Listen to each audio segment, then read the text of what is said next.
Bienvenue à la maison. Au travers de ce podcast, vous pouvez entendre le message de notre célébration au Lexington Café. Bonne écoute!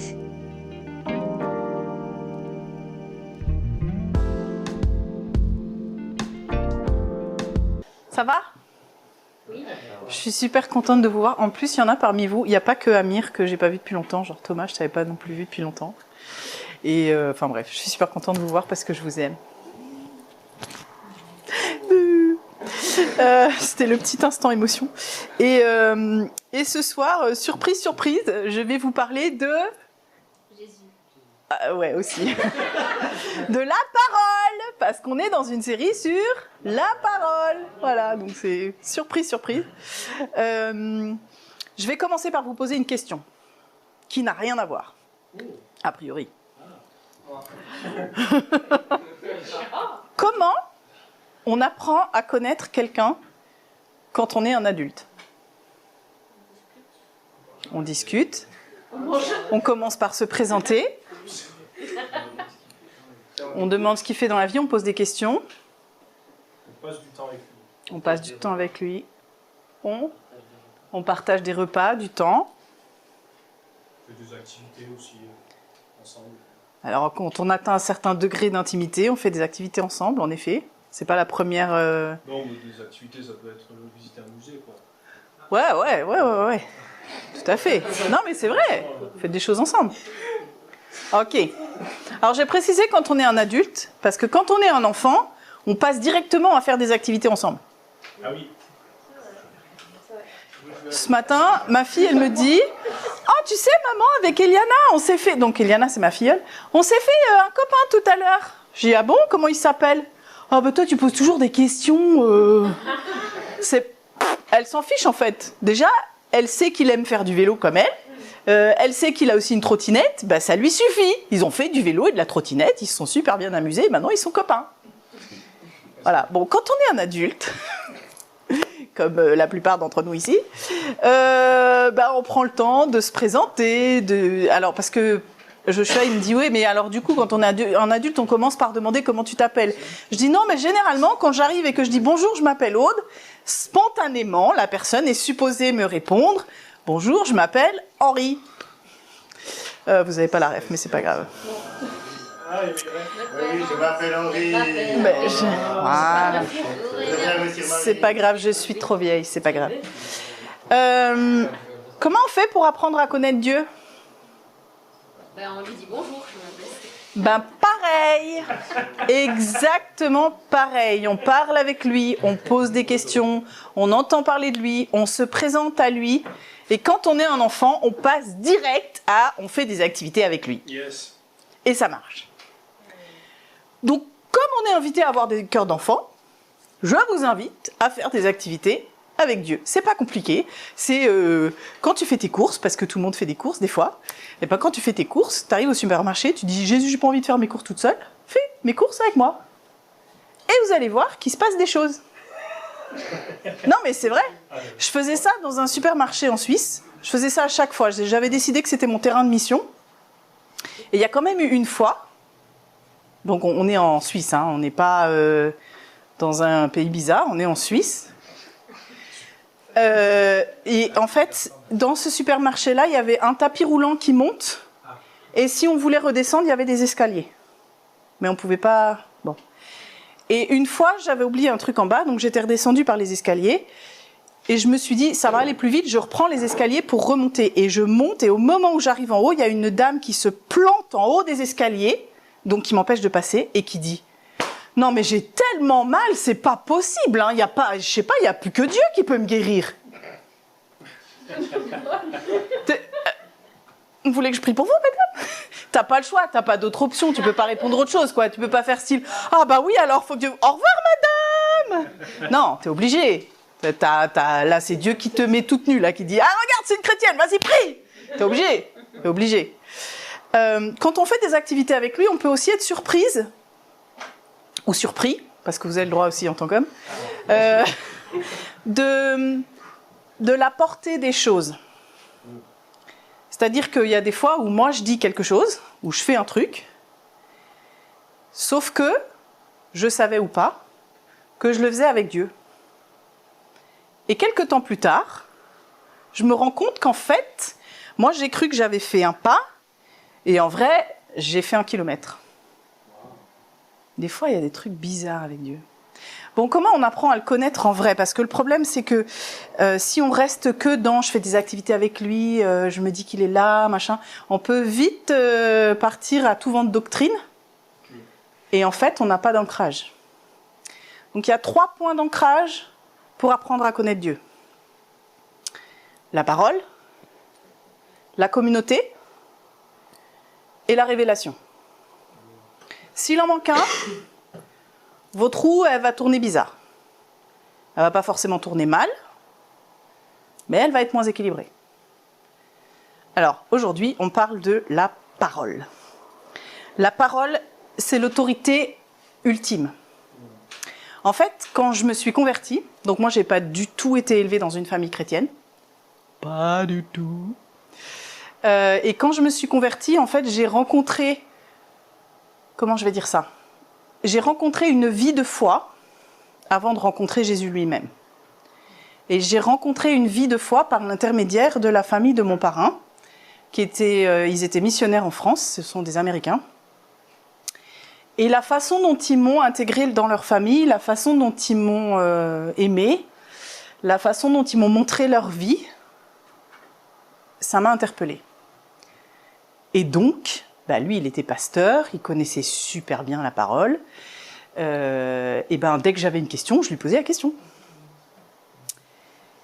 Plus tard, ils sont retournés aux États-Unis et moi, je suis partie comme jeune fille au pair aux États-Unis et j'étais à 2 heures de route d'eux. Et là-bas, je me retrouve dans une famille. Donc, la maman est catholique, le papa est presbytérien. Ils vont ensemble dans une église presbytérienne qui s'est fait virer de leur fédération parce qu'ils ont une théologie très étrange, notamment au sujet de l'homosexualité, puisqu'ils enseignent que Dieu a créé les hommes sans distinction de race, de sexe ou d'orientation sexuelle. Ok ? En gros, Dieu a créé les homosexuels comme ils sont, et c'est très bien. Voilà, c'est leur théologie. Je prends des cours de langage des signes, de langue des signes, à une université chrétienne fondamentaliste comme seuls les Américains savent l'être, où forcément l'homosexualité, c'est vraiment l'horreur. Si tu commets un acte d'homosexualité, tu vas en enfer, c'est obligé. Voilà. Et je fréquente un groupe de jeunes catholiques qui organise un séminaire sur le pardon et qui donne comme exemple Dieu aime le pécheur, mais pas le péché. Donc Dieu aime l'homosexuel, mais pas son acte d'homosexualité. Et je me retrouve en face de 3 discours qui n'ont rien à voir. Et qu'est-ce que je fais? Je prends ma voiture, je vais voir mon parrain, et je dis « Bon, dis donc, j'ai une petite question pour toi, sinon... Dieu, il dit quoi de l'homosexualité ?» Et il a eu, comme souvent, une réponse pleine de sagesse. Il m'a dit « Je te propose un truc. Je te donne tous les passages de la Bible qui en parlent, tu lis, tu pries, et après tu m'appelles. » Et ça m'a enseigné que même si c'est plus facile de m'appuyer sur la parole de mon pasteur, c'est plus fiable de m'appuyer sur la parole de mon Dieu. Et ça, c'est un premier pas de maturité. Ok ? J'ai appris après que plus je prends la parole au sérieux, et plus Dieu se montre fidèle. Mais des fois, dans des trucs un peu fous. Je donnais l'exemple tout à l'heure, dans le 2e chapitre du livre de Osée, il est écrit « Tu ne m'appelleras plus mon maître, tu m'appelleras mon mari. » Et moi, je me suis mariée, certes, au meilleur homme du monde, mais tard. J'avais déjà 30 ans quand on s'est mariés. Mes copines, elles en étaient au 2e ou 3e bébé. Ils avaient déjà fait l'école maternelle, le machin. C'était long. Du coup, quand j'ai lu ce passage-là, c'était avant que je connaisse mon mari, et j'ai dit, ok, Seigneur, si t'es mon mari, j'ai ma machine à laver qui a besoin d'être réparée, je voudrais que tu t'en occupes. Oui. C'était mon mari, concrètement, maintenant, si ma machine à laver elle est en panne, c'est à mon mari que je demande de l'aide. Moi, je sais pas faire, donc voilà. Donc concrètement, Dieu, montre-toi comme mon mari. Et puis aussi, pour mon anniversaire, je voudrais un bijou. Ah, débrouille-toi avec celle-là. Donc ça, c'était, je sais pas, c'était un week-end. Le lundi matin, 9h, ça sonne à ma porte. Je me dis, tiens, chelou, je vais ouvrir. Et c'était un monsieur de notre église qui me dit, ouais, je viens te voir, dis-moi, je sais pas si tu sais que je suis plombier. Je dis, ouais, ok. Il me dit, là, on m'a envoyé sur un chantier, on m'a dit qu'il y en avait pour 4 heures. Une demi-heure, j'avais fini.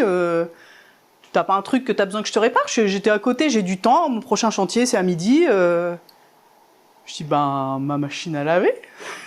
Puis il me dit, vas-y, je regarde. Il va dans ma salle de bain, il regarde ma machine à laver. Il me dit, ah ouais, facile. Moi, j'étais sûre qu'elle était foutue, la machine. Lui, il a fait une demi-heure, la machine, elle était réglée. J'étais là, non, mais trop fort. Je dis, bon Dieu, là, je t'ai vu. Hein.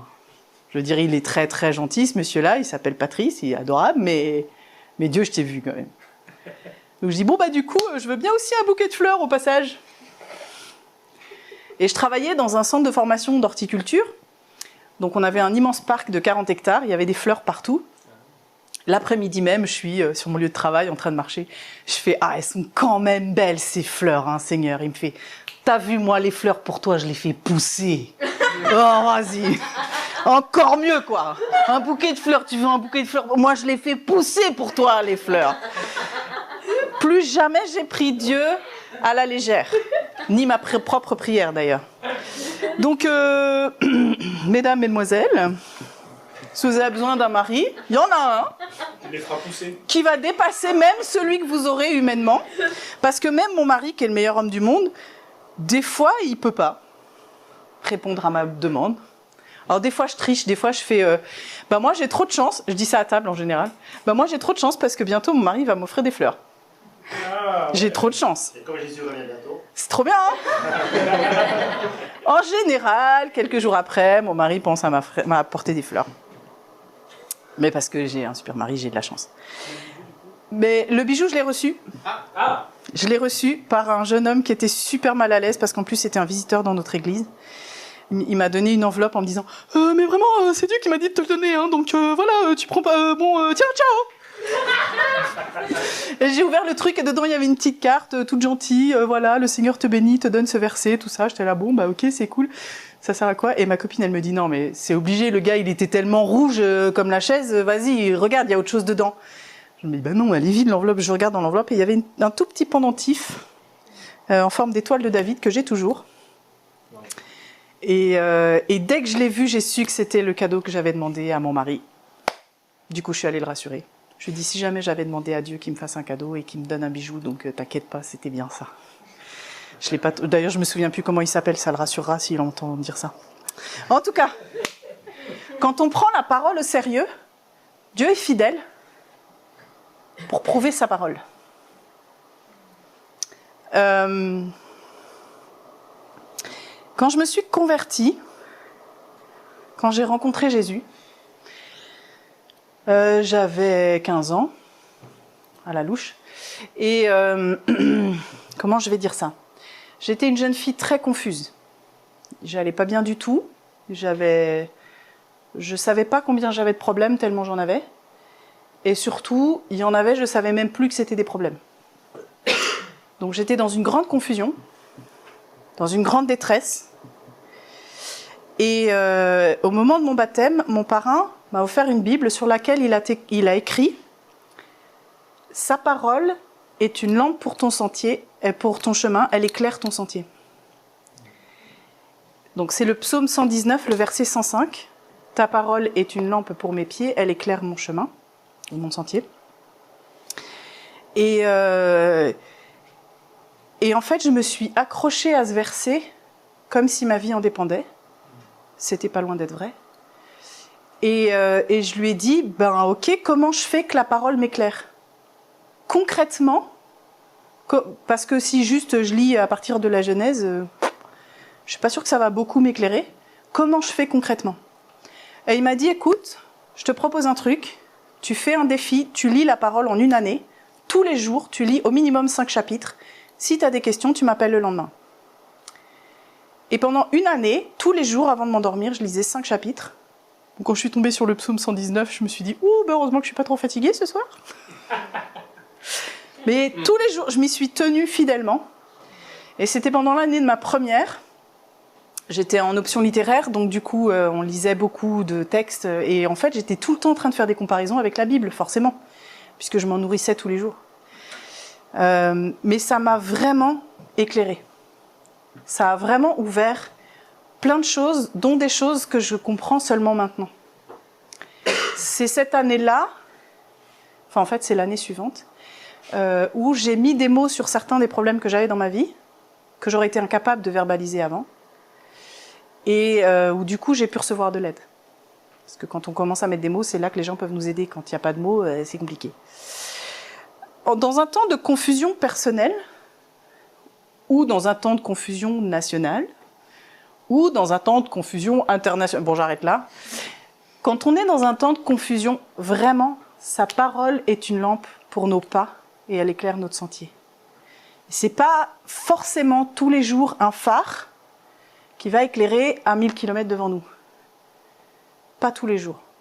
Oui, c'est un phare qui mène un navire à bon port, mais en vrai, il y a des jours où juste, on peut que voir devant un pas.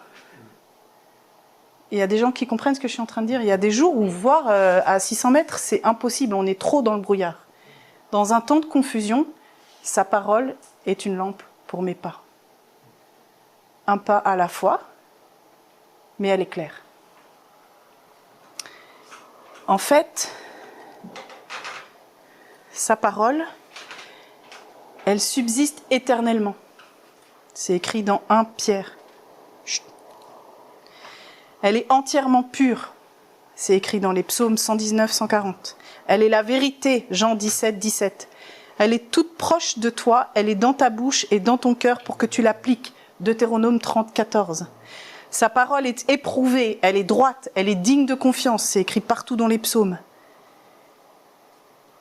Et psaume 119, 50 dit « Dans ma misère ou dans mon malheur, mon réconfort, c'est que ta parole me fera vivre. »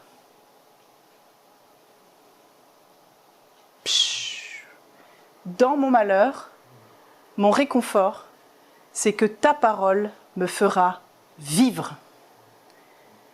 Je ne sais pas vous, mais moi, j'ai eu des jours de détresse où vraiment j'étais en mode survie. Où vraiment, une fois que je m'étais réveillée et que j'avais fait un peu à manger, j'avais fini ma journée. Et il fallait que je retourne dormir. J'ai eu des jours de détresse où vraiment, la lampe, si elle éclairait un demi-pas, c'était déjà pas mal. Dans mon malheur, mon réconfort, c'est que ta parole me fera vivre. Il ne s'attend pas à nous laisser en mode survie, en fait. Et des fois, il sait qu'on est obligé de traverser un tunnel en mode survie. Mais ce n'est pas le cœur de son désir pour nous. C'est pas là qu'on reste pour toujours. Il y a une sortie à ce tunnel. Il y a forcément une sortie. Et peut-être que cette sortie, on la trouve dans sa parole. Peut-être. En fait, Jésus lui-même est la parole incarnée. C'est écrit dans le premier chapitre de Jean. Au commencement était la parole, et la parole était avec Dieu, et la parole était Dieu. Ça, c'est Jean 1:1.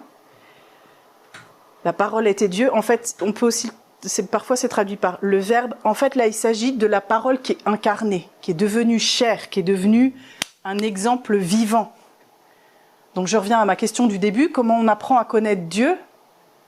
Ben, Jésus, en fait, c'est le plus incarné possible, le plus proche possible, le plus ressemblant possible de ce que ce serait une vie avec Dieu.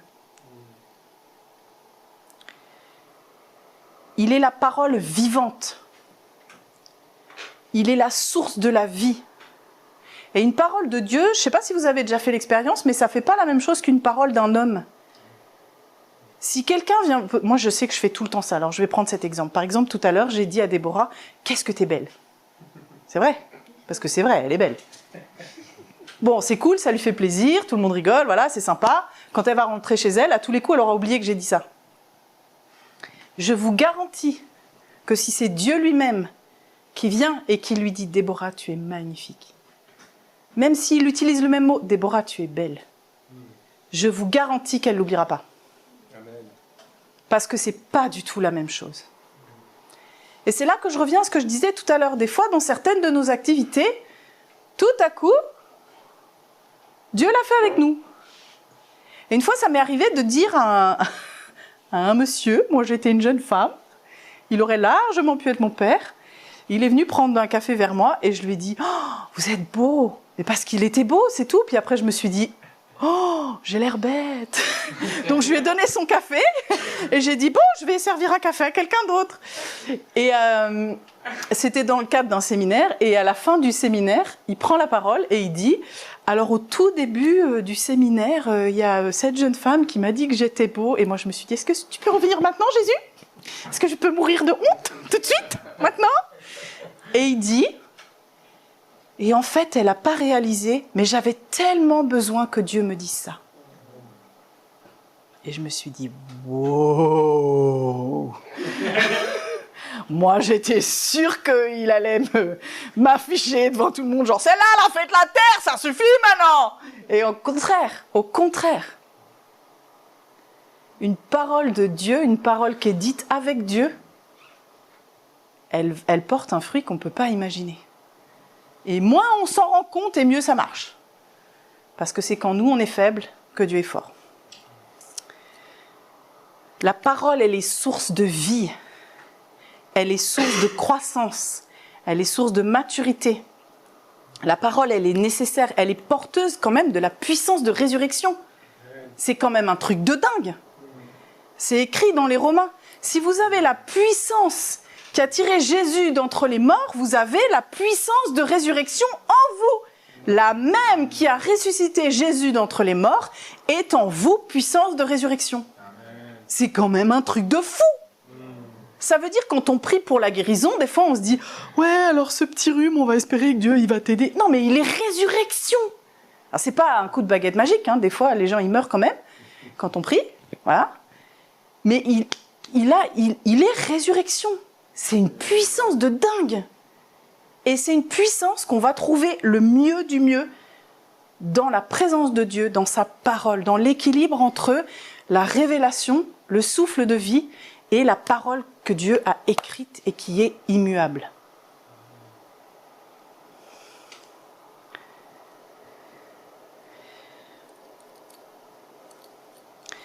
Dieu le Père nous parle d'identité. Dieu le Père est notre ancrage.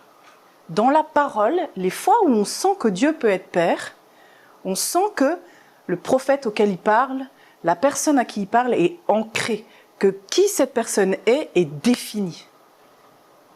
Le Père nous ancre dans notre identité, il nous édifie. L'Esprit, il est ce souffle de vie, cette créativité de ouf. Je suis sûre, l'Esprit, il est sur Ethan 80% des fois où il décide. Après, il y a les 20% que c'est vraiment du travail parce qu'il est obligé de travailler. Mais il y a cette puissance d'inspiration, de créativité. Chacun d'entre nous, quand on crée un truc, peut-être on ne sait pas. Mais en vrai, l'Esprit Saint, il est derrière et il souffle. Il adore ça quand on crée. C'est trop bien. Parce que c'est ce qu'il fait lui aussi. Jésus, la puissance de résurrection, la puissance de guérison, on trouve dans la parole à quel point, dans ses paroles, dans ses actes, il a pu guérir des cœurs, il a pu guérir des corps, et des fois il est trop fort, il fait les deux en même temps. Moi je suis sûre que la femme qui avait des pertes depuis des années, et qui tout à coup s'est retrouvée devant le Dieu vivant, qui est là en tant qu'homme au milieu des hommes, et qu'elle touche à peine le bord de son manteau, et qu'il arrête tout, et qui dit « Les mecs, arrêtez de me toucher, il s'est passé un truc », je suis sûre que dans la façon dont il lui a parlé, pas seulement son corps a été guéri, mais quelque chose dans son âme forcément s'est rétabli. Parce qu'il rend leur dignité aux gens qui sont blessés, aux gens qui sont humiliés. Il rend la dignité et il éloigne la honte.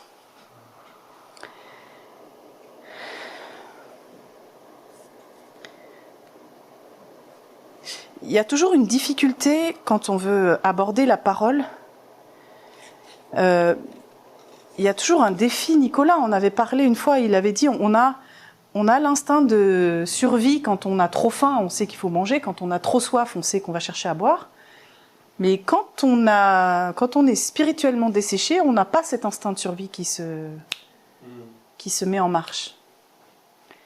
Du coup, on cherche des moyens de s'abonner à la parole.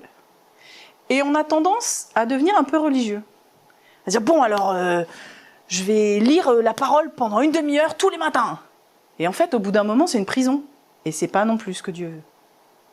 Mais en même temps, si on n'a pas cette discipline d'ouvrir la parole régulièrement, ben, y a un moment où on se laisse porter à tout vent de doctrine parce que le pasteur il a dit ça, donc on va aller parler. Ah bah ouais, mais j'ai entendu un enseignement qui disait ça, alors du coup c'est bien. Ah ouais, mais il y a quelqu'un, un prophète qui m'a dit ça, donc du coup c'est vachement cool. Et puis en fait à la fin on grandit plus. On n'est pas forcément en train de se perdre, mais il y a comme une croissance, comme un palier où on va pas plus haut. En tout cas, c'est mon observation. Et du coup, je vais vous donner l'exemple de mon mariage, parce que de nouveau, je suis bénie avec un homme qui est super. Ça va bientôt faire 16 ans qu'on est mariés. Bah, y a quand même des matins où il me saoule. Oh. Ou des soirs plutôt, des fois. Enfin, ça dépend. Je pense que je le saoule encore plus souvent, hein, parce que je vis avec moi et je suis pas facile à vivre du tout. Mais le langage d'amour de mon mari, c'est les services rendus. C'est pas du tout les miens, mais pas du tout. Donc des fois, il fait des trucs, tu vois, dans la maison, et il me dit, t'as vu, chérie, j'ai fait ça. Je sais qu'il est en train de me dire je t'aime, mais sauf que moi, je suis là, ah ouais, c'est cool. Mais du coup, je sais aussi que parce que je l'aime, parce que j'ai envie de lui montrer que je l'aime, bah, y a certains services que je lui rends.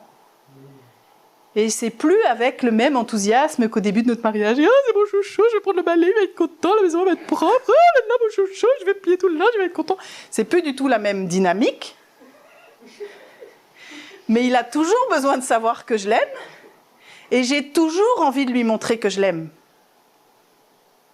Et donc, il y a certaines choses que je choisis de faire, même si c'est un effort. Et c'est pas par habitude religieuse, parce que je suis la femme et donc je dois faire ça pour mon mari. Non, c'est parce que mon mari,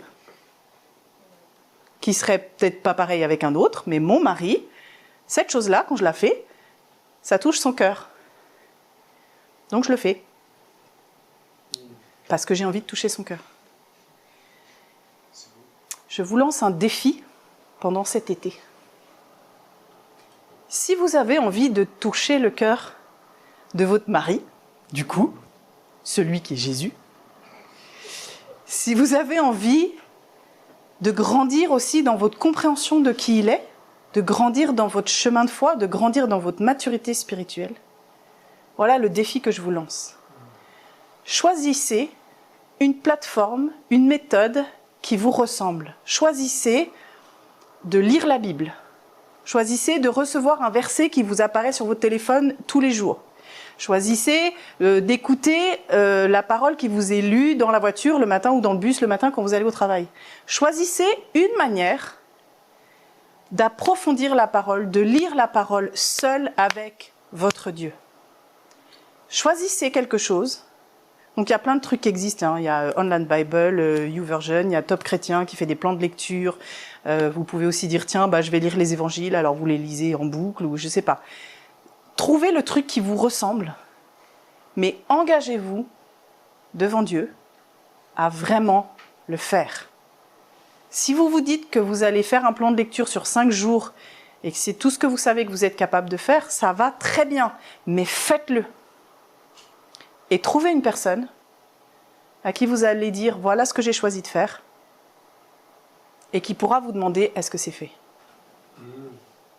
Parce que c'est beaucoup plus facile d'oublier de le faire, d'autant plus que c'est comme avec mon mari, même si je le fais pas, il va m'aimer quand même. Et avec Dieu, encore plus.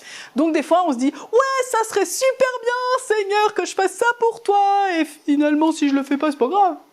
Ouais, tu m'aimes quand même. Donc trouvez quelqu'un à qui vous pouvez dire, moi j'ai décidé que pendant l'été, donc ça c'est ma décision, à moi, j'ai décidé que pendant l'été, le seul livre que je vais lire, c'est la Bible. Et c'est difficile pour moi, parce que j'aime beaucoup lire plein d'autres trucs, mais j'ai décidé que cet été, le seul livre que j'emporte avec moi, c'est la Bible. Et si j'y arrive, mais ça je veux pas m'y engager parce que je sais pas si j'y arrive, mais si j'y arrive, j'aimerais bien relire la Bible en entier pendant l'été. Maintenant que je l'ai dit à tout le monde, voilà, vous pourrez me dire, alors du coup, t'as lu quoi cet été? Si vous me voyez piquer un phare, vous saurez que bon bah, c'est loupé. Vous m'aimerez quand même? Ah oui. Ah bon, ça va. Mais choisissez quelqu'un et dites-lui en toute sincérité, même si c'est quelque chose de pas énorme auquel vous vous engagez, vous n'êtes pas obligé de dire comme moi j'aimerais essayer de la relire en entier. Donnez-vous un objectif que vous savez que vous pouvez atteindre, mais engagez-vous et avancez. Parce que la parole de Dieu ne revient pas à lui sans avoir produit son effet, et parce qu'on ne peut que grandir, on ne peut que être béni en se plongeant dans sa parole. Et que la mienne de parole, en fait, elle ne sert à rien si elle ne nous fait pas avancer. Donc ça veut dire que mon message ne sert à rien si vous ne lisez pas la parole. Non, c'est pas tout à fait ça. Seigneur, merci, parce que ta parole est immuable, elle est stable, elle est digne de confiance. Elle est porteuse de vie, porteuse de résurrection. Et elle peut nous éclairer dans tout type de situation. Tu parles de tellement de trucs différents dans ta parole. Et il y a des choses qui sont cachées, mais tu peux nous les révéler quand on te cherche. Alors Jésus, je prie que toutes les personnes qui m'entendent soit ce soir, soit plus tard, je prie que tu fasses naître dans nos cœurs une soif de cette parole, un désir de la lire pas par esprit religieux, pas par obéissance obtuse, mais par amour, pour grandir dans cette relation d'amour avec toi, pour recevoir encore ton amour, pour te donner encore notre amour, et pour grandir dans la compréhension de qui tu es, de qui tu dis que nous sommes, des choses que tu veux nous révéler. Saint-Esprit, viens et continue de rafraîchir les enseignements pour nous, les principes du royaume, pour qu'on sache comment conduire nos vies, comment grandir en maturité et comment conduire d'autres dans ton amour. Je prie ces choses dans le nom de Jésus. Amen.